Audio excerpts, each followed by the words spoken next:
आज हम लोग सीखेंगे कि किसी पदार्थ के कणों की संख्या दी हुई है तो उसमें मोलों की संख्या कितनी होगी। हम सभी जानते हैं एवोगाड्रो संख्या बराबर 6.022 इंटू 10⁻23 होता है। और ये संख्या क्या है? तो किसी भी पदार्थ के एक मोल में उसके कणों की संख्या, अर्थात अगर पदार्थ तत्व है तो उस तत्व के एक मोल में उसके परमाणुओं की संख्या इतनी होगी, और अगर वो पदार्थ यौगिक है तो उस यौगिक के एक मोल में अणुओं की संख्या इतनी होगी।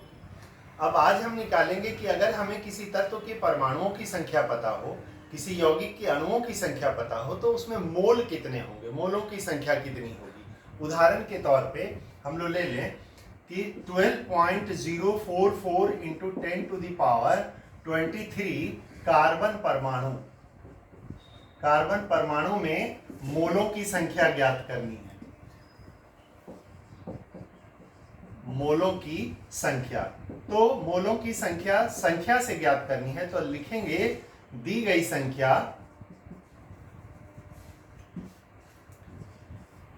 संख्या बटा एवोगाड्रो संख्या।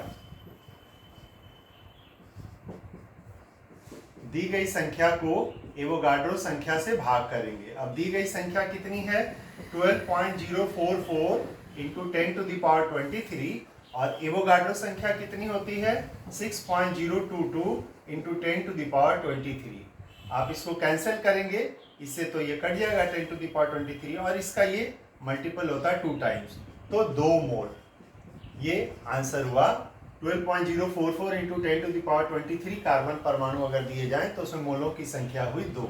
एक और उदाहरण हम लेते हैं 18.066 इंटू 10⁻23।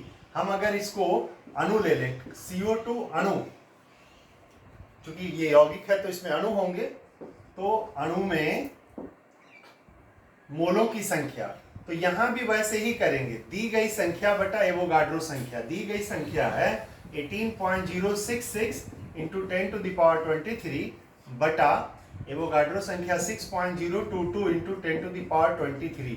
तो आप देखेंगे कि ये 3 टाइम्स कटता है, तो ये 3 मोल हो गया। इस तरह से कितनी भी संख्या दी जाए परमाणुओं या अणुओं की, तो वो संख्या ऊपर रखिए और एवोगाड्रो संख्या से भाग कीजिए, जो आएगा उसकी मोलों की संख्या हो गई। धन्यवाद।